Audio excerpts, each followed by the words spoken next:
kusula egamba nti ekiyita waggulu otega wansi. Agane wankubadde ng'ati mu byandaala ng'omuntu yeeyongera okugaggawala ennyo n'okwagaagala. Yo kampuni y'amagezi Luwombo yali yeeyongera kukonziba kubanga buli kasente akaabangawo nga dayirekita akatumya. Ekiseera kyatuuka ne ssente ezisasula abakozi ne zibula. Managing Director bakulu banne bwe baamugambako nti owange ssente nga ziyitiridde z'otwala ate nga kampuni nkalube mmwa era tewali na misaala gy'abakozi wadde. Ye yadda mu kuyomba nti mwe baani abampa ebiragiro mu kampuni eno? Temumanyi nga muli wano kulwa kusiima kwange? Abakozi be mumpanira balabako nga mbayita ndaba be bajja bannoonya. Oba ssente tewali bagende gye ziri. Ate munnange olwayogeranga atyo ng'ani anaddamu munnange. Bonna nga babunira okumanya nga ssente zaabula neza bannannyini mmotoka zaabula. Abaali abagezi emmotoka zaabwe baazijja mu kampuni eyo wabula abalala ne balayira nti okufa n'obutanyagwa wallahi omusajja oyo amala kutuwa kyaffe. Mu bangi abaalayira batyo mwe mwali ne byandaala atiimu. Abalala abaali abatiitiizi baamubuuza nti ate ekikyo onookijja wanga kampuni ekoozimbye bwetyo? Koye nti mwe museewo abiri. Era bwe gutyo bwe gwali. Mu kiseera ekyo waliwo n'omwami omu eyali akayingira mu kampuni eno era ng'okuyingira kwe kwayita mu mukyalo oyo atiimu. Ono nno yali ayingiza mmotoka kapyata ya kika kya Toyota langi ya kiragala, naye maama ng'omuntu bw'agipangisa bw'ati n'apepeyezaamu ng'alaba nti amasanyu g'ensi eno gatuuse ku ntikko. Omwami ono naye yayitibwa Byandaala, naye ye Byandaala. Emyezi 3 egyasooka gyamuyisa bulungi nnyo era naddako n'akabiri n'akabuto ne katandika okuvaayo. N'ekyenyi okunyirira ng'ekisiiga omuzigo omuganda. Nyamukyala atiimu kamuleeta naye yatandika okuyiika amalusu eri omwami ono. Ate byalinga ebiragaane kubanga n'omwami yeeyongera okutunuulira atiimu ono n'omukwano. Yenno naawe omukwano ogumanyi gwe. Manyi omukwano gwe? Oluusi gujja kimpowooze nga tegukubye na koodi. Oluusi gujja gubimba bunyeebwa ne gubimba bwe guti ng'ebinyeebwa. N'omulala gujja mu ngeri gye guzzeemu. Bwe gutuuka gusiiwa, gutujja, gubobba, gumyansa ne gutandika okusagaasaganya gwe gukutte. Bwe kityo nno bwe kyali ne ku atiimu. Yenno yeewolereza mbu kiyita agudde ssente mbu ate yalina abakazi be. Abantu baakanda kumuga nti naawe muno onoomulekeraani? Ate abakazi baagenda dda yasigaza ggw'omu nga ye agamba kimu nti va ku musajja eyawasaako gwe dda yawasaako edda oyo omusajja aba muzibu. Abakazi nno baabo balina n'abaana be yali yawasaako. Munnange mu kiseera ekyo omukyalo ono Byandaala atiimu yeeyongera okufuna lupiiya okugangayira n'agangayira. Yagula ennyumba endala mbu nga takyayagala kubeera mu nnyumba ya mulimu. Bakaliisoliiso baagamba mbu ago nno amagezi oli Byandaala omupya ye yagamuwa. Aboogezi kye babeeredde era baagamba n'okugamba mbu yamusondera nako mbu yaviira ddala mu musaala gwe ogw'omwezi mulamba anti naawe omwogezi omumanyi. Byandaala atiimu ng'amaze okugula ennyumba yategeeza bba omukadde oyo mwami Kiyita nti nze ku lw'omukaaga nsenguka. Ndowooza gwe onoosigala kubanga kayumba gye ŋŋenda katono bulala oba onoddayo eri ewuwo. Ko munne nti kiki ekikusengula mu nnyumba eno batugobyemu? Atiimu yenna nga bw'akimba yaseka osazini aye nno owulira nno bwabuuza mbu batugobyemu. Nze sinnayogera ku ffembi, neeyogeddeko nti nzekka nze ŋŋenda. Gwe sigala mu nnyumba yo kasita yiino ya mulimu ani anaakugobamu? Munnange Kiyita yali aje gyemba mbu nze gy'ogenda nange gye nnaagenda. Simanya gwe munnange. Munne nambula sirika togeza n'ongoberera. njagala okukulabulira ddala kubanga oyinza oluusi n'okunsanga nga ndi n'omusajja wange nodda mu kujejengera mbu ebyamukyala simanya nakulabako. Togeza wano managing director ekifuba ekyamuviira ku maaso yalowooza munda mu ye omutima omugumu ne gumugamba nti kwata omukazi ono omusekule omutamye n'oyo amwagala. Omundi ne gukiwakanya ne gumugamba nti ekyo tokikola gwo nga gwagala kwejjawo yetuge abantu atimu bamusunge. Ogwo bwe gutyo gwamugamba. Omutima omulala ne gumugamba kola kino ebyo byonna byappa wabula kwata bukwasa ekiso osanjage kakabira kano kabbi bubbi. Anti era baamuyimba dda nti kabbira baamutema ekyambe nga kwenyuka kabbira okakwata okatanjaga okafumite. Wayitawo Sabbiiti Mbale Bubazi ebirango ne biyita mu kkanisa ya Kiita nga biranga mukyala Florence Atimu owanguli Ssaalongo ne Nnaalongo Pooki era akola ku by'abakozi mu Magezi Luwombo Company ne Yuda Byandaala era naye akola mu Magezi Company bwe bagenda okufumbiriganwa mu bufumbo obutukuvu. Era Omulanzi yeeyongera okutegeeza abakristaayo abaali bamutegedde amatu ng'ogwo bwe gwali omulundi ogusoose ogw'okubuuza nti obanga waliwo omuntu yenna alina ensonga ey'amazima erobera abantu bano bombi okugattibwa mu bufumbo obutukuvu agenda ajatule oba si ekyo oluvannyuma asirikenga busirisi ennaku zonna.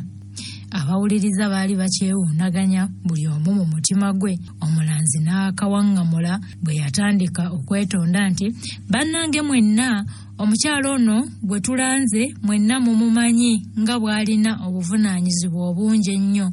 Mu nnaku ntono ezijja mu Sabbiiti eyo ajja kusitula okugenda emitala w'amayanja ate ng'ayagala agende ng'amaze okugattibwa ne munne. Kyavudde asaba ekkanisa eno emirundi gy'esatu tugirange olwaleero gyonna basobole okukola embaga yaabwe. Era ekkanisa ekkiriza okusaba kuno kyenva nziramu okulanga nate omulundi ogwokubiri era n'ogwokusatu. Ekigambo kino kyatabula nnyo abakulisitaayo. Kyabatabulamu abamu nga bakivumirira ate abalala nga bagamba nti bo tebalaba kabi kamukyo mbukuba abagole balangibwa emirundi esatu egy'etteeka ate ng'era tewali ayimuse kugamba nti alina ensonga entuufu ey'amazima erobera bali be balanze okufumbirigana ate olwuki be bamanyi. Wabula bo bali abataasiima kikolwa kya kkanisa kye yakola baawa ensonga zaabwe nga bagamba mbu okusooka ekirangisa abantu okumala Essabbiiti esatu ennamba kwe kuwa abantu ekiseera ekimala okusaasaanya amawulire ago gasobole okutuuka ku bantu abangi ennyo.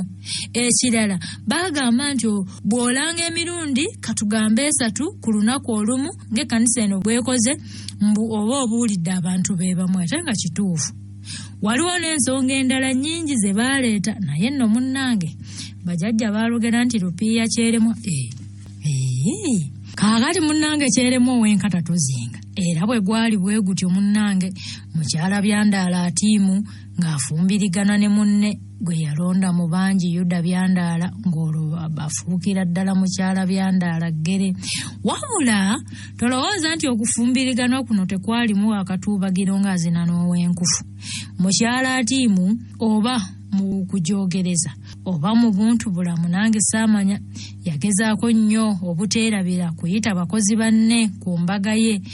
Ba ofiisa abaawaggulu bo buli omu yamuwa kaadi ye era yasookera ku Kiito oyo yennyini nnyini. Munnange mwami Kiito olwafuna kaadi ye n'ayagala okugisuula mu kyoto ebengeye naye yalaba ekyo tekiimumalira nga nti nzija kaadi eno kugiddamu nga mbategeezanga bwe ŋŋenda okugenda ku mbaga yaabwe eyo nno gye banandabye akanfaamu eyo gye bajja okuntegerera nti Kiita nze sinywa guteese. Munnange era bw'atyo yakwata ekkalaamu n'awandiika ng'ategeeza nga kaada bw'agifunye era nga bwe yali ow'okugenda ku mbaga eyo. wabula mu kifo ky'okwagaliza abagole emikisa gya Katonda ate yabaagaliza gya Sitaani. Ye omutima omubi ogw'obutayagaliza. Kaakati mbwe emikisa gya Sitaani egisinga okweraliikirirwa mu nsi muno mu bulamu bw'ensi eno gibeere ku bafumbo abo era n'abakolimira nti singa kiyinzikanya buli ennyaanya akasolya k'ekkanisa kandigudde nga bagattibwa ne kabakuba bombi ne bakagwa ensonyi abo nyaabula ne bafiirawo abo bombi. Wabula munnaye akasolya tekaagwa anti naawe obimanya ebikolimo by'enkoko nga bwe bitatta kamunye. Munnange Kiita era yali asaze n'amagezi amalala okulemesa mukyala Byandaala Atiimu okugattibwa ne Yuda era ng'amagezi gano gaali ga munda nnyo. Yali akolaganye n'omuwala ayitibwa Bitulesi Nvannungi. Bittu ono yakolanga mu Magezi Luwombo kampuni ng'omubazi w'ebitabo era ng'omuwala ono yaliko mukwano gwa Yuda Byandaala ng'olwo ye Byandaala tannajja mu kampuni eno mu butuufu era nga Bitulesi ono ye yatuukirira mukyala Yuda. Kaakati mukyala Yuda Atiimu okuyamba Byandaala okuyingira mu kampuni n'okuteeka emmotoka mu kampuni eno eya Luwombo. Yusufu Achoomuntu Ambaazi Nawolovu Kiita waggulu yawa mukazi wattu ono Bitulesi amagezi mu kyama ategeeza omwawule nti Byandaala oyo Yuda yali yamusuubiza okumuwasa era abuuza omwawule nti ate ebyo bye yali awulidde ng'ekkanisa era nga musajja we bye biki. Era Kiita yali alumiriza Bitulesi alumise engaba amannyo ng'awawaabira ekisajja ekyo Kibyandaala eri omwawule. Omusango gw'okumenya endagaano eno gw'abamulumika. Kiita yamupokera omusimbi mungi nnyo mbunno z'abalwanyisa ng'atandika omusango ogwo. Newankubadde nga tewaali buwandiike bwonna bulaga nti Yuda Byandaala yali asuubiza okuwasa Bitulesi, naye ekkanisa kyazira kuwulira bambi kwemulugunya kuno nga yeegamba kimu nti tejja kusobola kugatta Atiimu ne Byandaala nga Bitulesi akyemulugunya. Munnange ennaku zaayitirawo ddala mpozzi okutuusa ng'esigadde 2 bwe ziti ng'ekkanisa ekyagugubidde ku nsonga eyo ey'okumenya obwesige mbu Byandaala kwe yali akoze. Wabula omwawule yagenda ne yeebuuza ku bamusingako kyokka bonna bamuwa amagezi nga bamugamba nti gatta gwe bagole weeri. Va mu ebyo, va mu muzannyo, kubanga tewaaliwo obujulizi bulaga nti Byandaala yali asuubiza Bitulesi okumuwasa, nti era ne bw'abanga yamusuubiza yali tannamuwasa, nti ekkanisa nga teyinza kugoba mwonoonyi baabuwoono Byandaala yenna yali ayagala kuleka bibi bye n'akola ebyalagirwa eby'ensonga era ayagala okulongoosa obulamu bwe alyoka alokolebwe. Ekkanisa esobola okugaba omuntu ng'oyo adde ku bano ba Bitulesi? Kanisa yagaana. Munnange olunaku mulindwa nga lutuuse abagenyi abayite beezigulako ka bulungi ne bagenda mu kkanisa nga bangi enkoko baagikwata mumwa okusobola okufuna ebifo. Mu bataalutumira omwana mwe mwali ne kino ssebo Kikiita Kimatanka ne kyajja ono nno yagenda kulaba Atiimu ne Byandaala nga bwe baswala nga bagaanibwa okugattibwa. Abagole baayambala ne baggwekerera kubanga omugole omusajja oyo awamu n'omujulizi we baayambala essuuti ya kawenge ne bateekamu essaati enjeru ng'omuzira ne balyoka basibirako ettaayi ezo zino zimanya zikawojjolo ezo nga za butolobojjo obumyufu obutono n'obweru nga zo nzirugavu. Kaakati mu bigere ne banaanikamu engatto nzirugavu bezzigizigi. Awo nno ne balyoka bakumba nga balaga ku wolotaali naawe n'osiima. Ye omugole omukazi yayiwako ekiteeteeyi ekyeru bwe tukutuku n'akatimba mu mutwe ng'akakulula emabega okuva wano n'egyeri gye Nazaalu ebusseeyo. Kati engalo ze zaali zisabikiddwa mu bugoye obw'obusawo obufaanana ng'engalo ze ate nga mu bigere anaaniseemu kakono, naye maama nga ne bw'agirinnye etya nga luyinza obutawulira bwekoona. Omugole yawerekerwako emperekeze 9 ate n'akulembera obwana obwo obuto obubiri, akawala n'akalenzi, ng'akalenzi kakutte emboobo ko akawala nga kakutte akabbo k'ebimuli Kalabalaba w'omugole omukazi naye yali ayambadde bulungi n'atonnya. Ate maama baagenda ne bakumbira ku ddoboozi ly'ennanga nga bagenda kuwolota ali eno nga omukyala bw'asiira bw'aloola ate nga bw'asekaasekamu nga toyinza maama kumanya nti yoyo atiimu waffe oli owa bulijjo yakumba. Wabula bino byonna Kiita ye byali tebimulya ng'ennaku zino bwe mwogera nga yali tabiraba oba bakumba oba bakola ki yalinda kimu kyokka mwawule kubuuza obanga waliwo amanya ensonga yonna egaana abagole okugattibwa asaana ajja atule kaakano ng'amanyi nti Bittuleesi ajja kwesowolayo kyokka kyamubuukako okusooka bwe yamagamaga wonna wonna nga Bittuleesi tamulabako. Wabula muli munda ye ng'agamba nti Bittu ono w'amagezi nnyo kawala k'amagezi nkamanyi ndowooza kasigadde wabweru eyo gye kanaawa matuka kanaawuuka eyo ekintu kiryoke kyedomole. Naye musajja wattu yakomba mulya kkobe kubanga omwawule ne we yatuuka okukooboola omuntu yenna amanyi ekyandibadde kirobera abaagalana ababiri okugattibwa mu bufumbo obutukuvu tewaali kanyego. Omwawule ayaayanye nga peppererepe. Kiita yalaba ebintu bigenda mankyoloko ye nti kambyewomeremu omutwe nze Kiita ndi mugezi kambiwomemu omutwe. Ate nga musajja w'abandi yali mutuufu anti abakulu baagamba nti ow'ensalambi akukwasa mu nnyama. Gwate awo nno munnange Managing Director Ssaalongo Yusufu Akyomwapuuli Ntambaazi Nawolovu we yayimukira n'ayimirira butengerera n'ategeeza omwawule n'ekkanisa yonna yali ejjudde obugule abakozi b'omu magezi Luwombo Transporters bonna nga mwebale nti ssebo kitaffe mu Katonda. Nze Ssaalongo Yusufu Akyoli oyo Nawolovu nze nannyini kampuni abo b'obadde ogenda okugatta gye bakola era nze mbafuga era ssebo kitaffe mu Katonda ndi mukulisitaayo wo wano omukuukuutivu nga nze natonera n'ekkanisa eno n'amadirisa ago mwe mwagaagalidde ago nze nagatona wano. Abantu abaali bamwegesa amaaso baatandika okutolotoma ekisajja kino bannaye ate ebyo bikwataganira wano omukolo guno.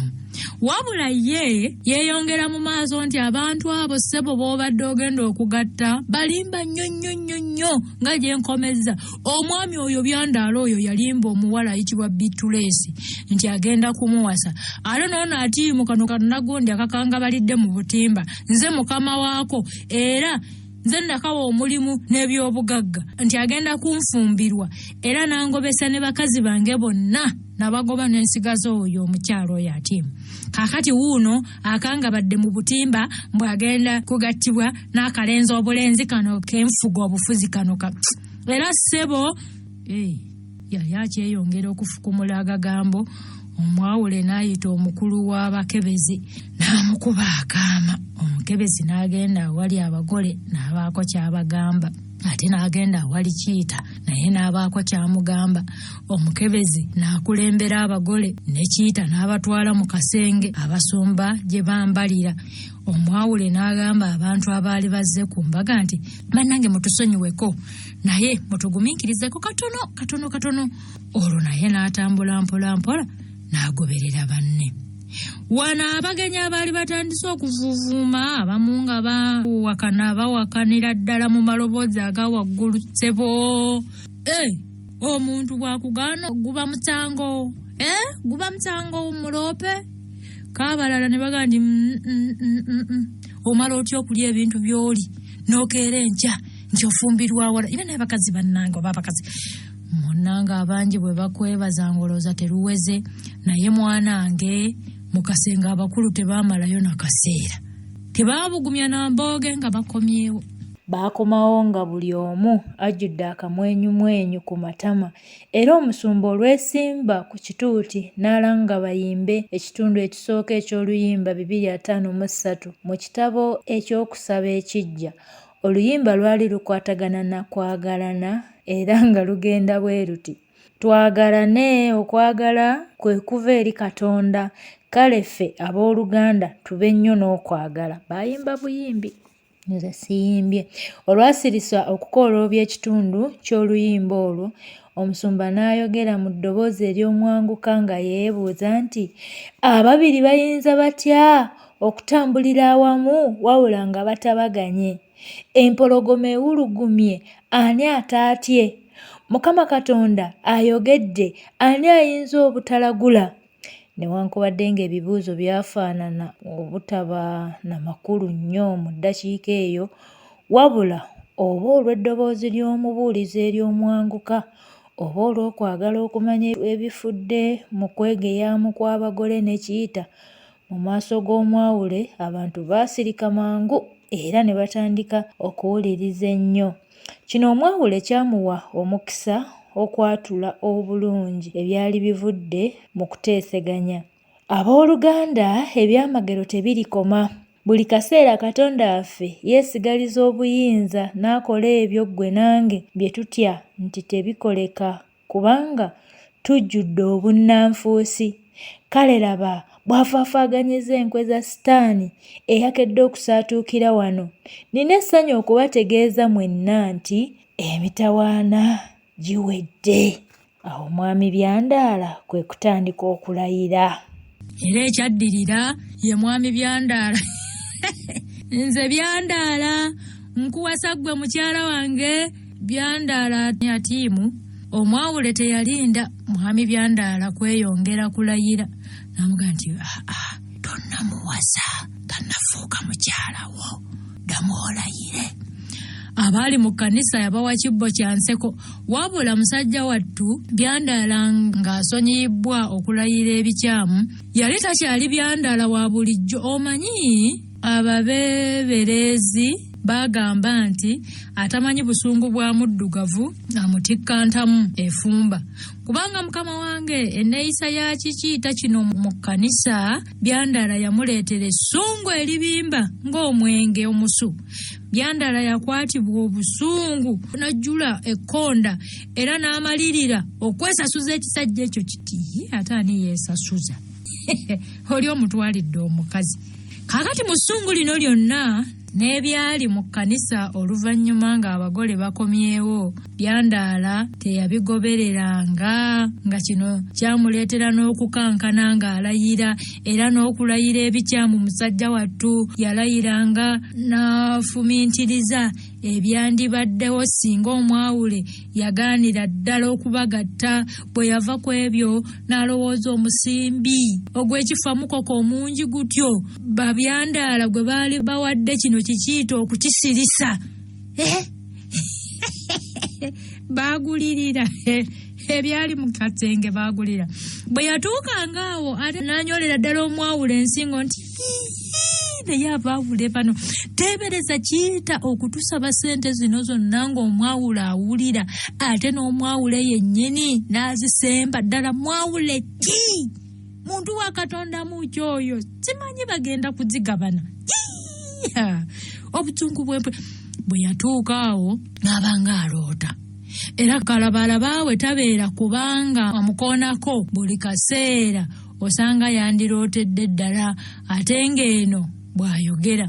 Okumanya nga Byandaala kyamuyitirirako n'omwawule be yabuuliranga abagole byamuyitanga ku nviiri nga tayagala na kuwuliza.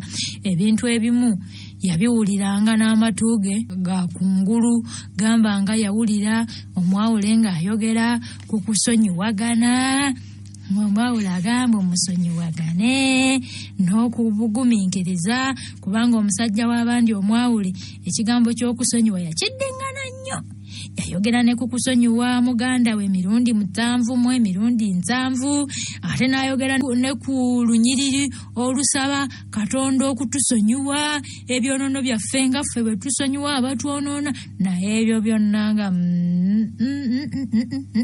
byayongeranga kumwenyiyisa meemeye nga tabitegeera bulungi.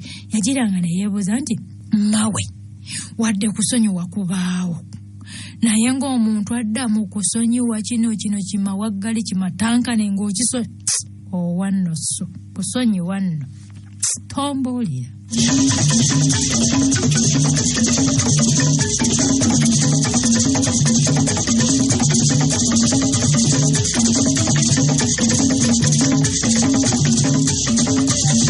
Kufuga obusungu gye butakutuusa. Omwawule yayogeranga bino ng'omwami tawulira. Anti ng'aga nti okusonyiwa kutsonyiwamu ki? Okusonyiwa ekyo kimatankane owannoso. Era okugatta kwagenda okuggwa ng'amaze n'okukola pulaani ezinaakola ku mawaggali oyo. Anti naawe ogimanyi ennindiza bwe yatta Ssemitego. Olunaku lwa Ssabbiiti olwaddirira embaga, omugole mukyala Byandaala yali mu kisenge era n'omwami yali ategese okumukuumako n'okuyamba ku mufumbirizi we. Naye ebigambo ebyagwawo mu kkanisa entegeka eno byagirinnyamu eggere. Byandaala yakeera mu ofiisi era ku ssaawa 2 zennyini yali ku ssimu ng'ayogera n'omuntu eyawulikika okuba mukwano gwe enfiira bulago. Era yagamba, "Hello Jack, ngansanyuse okukuwuliza. Kooli, nange nsanyuse nnyo. Leero okoze ne ku Ssabbiiti?" Ssabbiiti lunaku lwatuumibwa olunaku lumu olw'omusanvu ye Ssabbiiti. Sande tebanga ku Ssabbiiti, Sande. Kakati ono leero yakumugamba okoze ku Ssabbiiti yali amugamba lwa Sande kwegana abitabula. Omuzigo tegukulukutira empapula z'omulimu. Kooli nti omuzigo nagunaabyeko dda, mu butuufu nagunaabako najjo nga naakava ku mbaga. Oli kwe kumukulisa ebizibu byonna ku mbaga ebyaliko. Ko Byandaala nti mwattu nabikulise webale kunsabira. Omusajja yabadde ng'omugwi w'eddalu. Ate abalalu bayinza okufuuka ebyambiko ebyakabye ennyo. Oh yes. Era ekyo kyenkukubiza essimu tekikyasoboka kugumiikiriza. Mu butuufu awedde ku mpagala. Takyalina kya mugaso kyonna mu kampuni era ne mu nsi. Kale tusisinkane mu kanyigo olw'eggulo. Abakulu baasisinkana ku ssaawa endagaanye yennyini. Byandaala yayingira mu kasenge ke baayitanga Kigagga. Ekisenge kino kyali kimanyiddwa bulungi mu bbaala eno ng'ekifo eky'abakungu, ate abaayagalanga okwogera ebyama byabwe nga batuula eyo. Ate nno mwanange ng'oli tamala gasaalimvirayo, abaagendangayo baabanga balondemu era bwe baabanga bannakunkunya edda, omuweereza w'ebbaala n'akulaba ng'ogendayo ng'akwamira nti, "Ate gwe ssebo ddawa?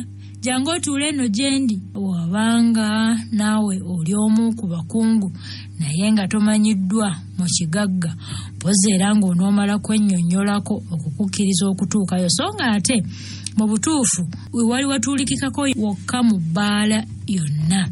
Obufu obulala bwali busigadde nga bufunda nnyo nga temuli ntebe zimala, era olw'obutabeerayo ntebe abanywi naddala abawala nga batuula ku mibiri gy'abalenzi baabwe. Ekyabatuusanga n'okubatigaatiga ekyere, olwo ne batandika okusekera waggulu akabaalinga ako tikaagala taagala bubaalinga obwo, oluusi nga batema n'obukule ate olulala nga baseka kimugunyu. Waalingawo abawala n'abalenzi bwe babanyonyoogeranga ne babibinala, olwo ne beesuula eri leero ne gubula asala. Ate ng'oggyeko nno okubeera ebyo ebisenge bino tebyaliko madirisa, ate ng'abanywi bafuuweeta segereeti oyo, ekisenge ne kiryoka kitimbagana erikko okukamala, ate okwo n'ossaako ebbabe oba evvumbe eryavanga ebweru mu bookya enkoko, embizi n'ebigere by'ente, n'owulira okowulira kafankunaayi. Ekintu kyokka ekyali mu bungi mu busenge buno ge gazindaala agafulumya amaloboozi g'ennyimba ago nno nga gaboggola. Awo n'abanywi ne batandika okunyeenya kugaliba enjole, buli omu mu ngeri ye. Abakungu abaayingiranga mu kigagga bo baabeereranga ddala bajjentulomaani, era nga bw'oba toli jentulomaani eri tolinnyayo, era nga n'abaweereza babalondamu. Buli bintu byonna ebyaweerezebwanga mu kigagga eyo nga byongerwako omuwendo, mwanange gamba ng'ekifi ky'enkoko. Wano nga tekigula siringi 3 biramba, so nga awalala bakyalinga kya 250. Eccupa ya bbiya nayo bwetyo ng'eri ku buwanana eno mu kigagga. Ate enjawulo eyasingiranga ddala obukulu mu kifo kino yali nti yo mu kigagga omala kunywa n'olyoka osasula. oba n'omala okulya n'olyoka osasula omaze okubiggwennyalwe. Naye eri mu bakamukujje kyalinga kyampankuwe mukono ku mukono. Obwavu yala. Byandaala yasanga munne yatuuse dda era ng'ali ku ccupa amiima. Olwamulaba eccupa n'agiteeka ku mmeeza n'amugwa mu kifuba nga bw'amukulisa embaga nti kulika embaga kulika nnyo ko Byandaala nti weebale kunsabira omulalu kata nange anziggyeko waaya. Kooli nti bakuweeki? Kooli nti pepisi. Toyagala mugole kuwulira ng'owunya omwenge? Atandikiddewo okukufuga obumbula owulira abantu abo. Oluvannyuma nga bombi babukadde bulungi mu bifo byabwe era nga batandise okumiima ebbidde batandika okuteesa. Byandaala ye yatandiikiriza nti Mr. Bukirana. Ono si ye Bukirana gundi gwe yabbako omukazi. Mr. Bukirana, njagala okukutegeeza nti kiyita musota. Ate omusota tegukubwako bukubwa, gukubibwa ddala ku mutwe tetunakuttirawo. Ko Bukirana nti munnange nno Byandaala nze oyo kiyita waakako wamwoyo. Wambuulirwa bubuulirwa nasomako naye. Ye Bukirana oli yennyini yaleeta ekiwala wamma. Bwe yawulira ekyokusoma naye Byandaala n'abaguka nti ki? Wasoma naye? Yali mugezi nnyo. Ko Bukirana nti wa buli taamu nga yasiba ekkira nga nkodoma lyewedde emirimu. Enkodoma yennyini enywera amazzi ku nsuwa eyo gy'olaba eyo. Olwo yatuuka atya mu bino? Ko Bukirana nti oyo omwami gw'olaba bamuyita busa bwa mbogo, nkwenge yennyini. Bwe wabaawo ekintu kyonna n'amala akyeyagaliza ne bwe kiba nga kitegeeza kugwa nnyini kyo mu malaka yalyoka akifune tasibaamu. Ate ajja akwenya. Omwami oyo musiguze, omwami oyo mubbi, omwami oyo kalibunafu lubojji yennyini atalimu wadde akanyeenya, ate ng'ekuluntazanga kigenge era mwepansi. Ko Byandaala nti naye yakulaakulana atya n'afaanana atyo. Ko munne nti leka naawe ate kubooza bya kito. Tomanyi nti ab'engeri eyo be basinga okwesiimira mu nsi muno. Ensi yennyini bw'etyo bw'efaanana era ejjudde emmere erimu ebiriisa. Abantu abafaanana batyo bye balya ne bakkuta ne babejjagala ne bagejjulukuka. Leero kubula kwabika. Gwe nange olw'okuba tetuwoomerwa mmere abo gye balya ffe ne tukoozimba. Gwe tulaba olumbugu bwe ludda awatadda mboga oba amatovu bwe gadda awatadda bitooke, kisinziira ku mmere eri mu ttaka. Byandaala yalaba takyategeera bulungi munne byannyonnyola n'amuzza ku bye baali bajjiridde nti eby'emmere y'ettaka nga biri awo. Kati guno omusota tugusalidde magezi ki? Ko Bukirana nti ekyokukola kiri kimu kyangu nnyo. Gwe ngabba w'omu ku badayirekita ba kampuni eno, omugole muwa amagezi akuŋŋaanye banne, kiyita bamugobe mu kampuni ate wuuyo awedde ne ku mpagala. Bwe byatuuka wano Byandaala n'agaa nti ago amagezi malungi nnyo, malungi wabula simanyi. Kiyita naye nga kakooti nga tagenda. Bukirana yalaba munne atokooterera n'amugamba nti bw'alema nga mumutuweereza eno ewaffe. Bukirana ono yali akozeeko ne Kiyita era nga Kiyita amuyisizza bubi nnyo. Yali amututteko n'omukyala. Ono Bukirana yali amututteko n'omukyala we, naye munnange bajjajjaffe nga bwe baalugera omukisa mpewo. Kati Bukirana yalaba tebimugendera bulungi n'afunayo kikoosi n'akisoma. Kikoosi kino kyali kyakubala bitabo. Okuva mu ssomero nga Bukirana abala nnyo era koosi y'okubala ebitabo yagikola bulungi nnyo n'ayitira waggulu. Awo we yagiyitira Kiyita yali avudde mu magadi kwegatta kampuni ng'agenze mu yiye ey'amagezi Luwombo Transport Company. Kati ono Bukirana bwe yafuna ebbaluwa eno yakuzibwa era okugenda okukakkana nga ye mubazi omukulu ow'ebitabo bya kampuni eyo. Okumanya nga Bukirana yabala ebitabo n'agangayira, yatandika n'okupangisibwa zi kampuni endala ssebo mu biseera bye eby'eddembe. Kino kyamugaggawaza nnyo n'okutandika n'atandikawo kampuni eyiye ave mu kupakasa. Kampuni ya Bukirana yabane bagiyita Kiyita waggulu kampuni oba kampani. Kampuni eno ye yabaliranga kampuni endala ebitabo, yali kampuni nnyangu, neesigwa era yali etwala ssente enjaba yaba naye nga mukama wange kampuni eno yalina ekizibu kimu bwe kiti ng'erina eriisa eryogi ng'egirita empya era kiyita waggulu kampani.